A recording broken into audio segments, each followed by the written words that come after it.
लोकसभा में मंगलवार को यानी 17 दिसंबर को एक देश एक चुनाव को लेकर 129वां संविधान संशोधन बिल पेश होगा। बता दें कि बीजेपी ने अपने सभी लोकसभा सांसदों को व्हिप जारी कर दिया है। रिपोर्ट देखिए।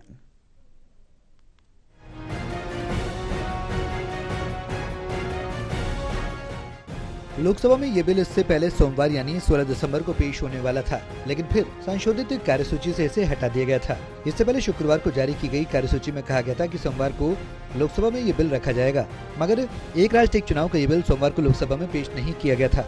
इसी के बाद सूत्रों के मुताबिक बिल को कल पेश किया जा सकता है। संसद का शीतकालीन सत्र 25 नवम्बर को शुरू हुआ था और ये 20 दिसंबर को समाप्त होगा।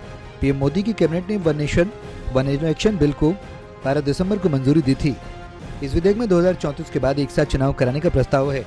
साथ ही सरकार ने बिल का मसौदा लोकसभा सदस्यों को भेज दिया है। One nation one election bill के जरिए संविधान में 2 मुख्य बदलाव किए जाने हैं। इनमें 129वां संविधान संशोधन और केंद्र शासित प्रदेश दिल्ली और जम्मू कश्मीर के कानून में बदलाव होगा। जो 2 बिल सरकार लाने जा रही है उनका नाम केंद्र शासित प्रदेश कानून संशोधन विधेयक 2024 और संविधान 129वां विधेयक 2024 है। इस बिल को पेश करके सरकार संविधान के 4 अनुच्छेद में बदलाव का प्रस्ताव रखेगी। अनुच्छेद 82, 83, 172 और 327 हैं। इनमें संशोधन का प्रस्ताव रखा जाएगा।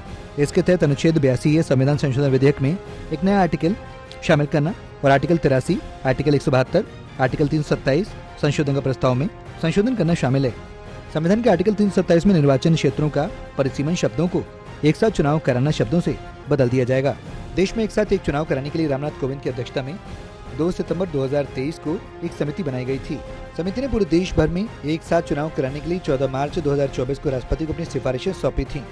सरकार ने कहा कि साल 1951, 52, 57, 1962 और 1967 में लोकसभा और सभी राज्य विधानसभाओं में आम चुनाव एक साथ हुए थे। हालांकि 1968 और 1969 में कुछ विधानसभाओं के समय से पहले भंग होने के चलते लोकसभा की एक साथ चुनाव कराने की प्रक्रिया बाधित हो गई थी और अलग अलग चुनाव कराए जाने लगे। National desk, total news.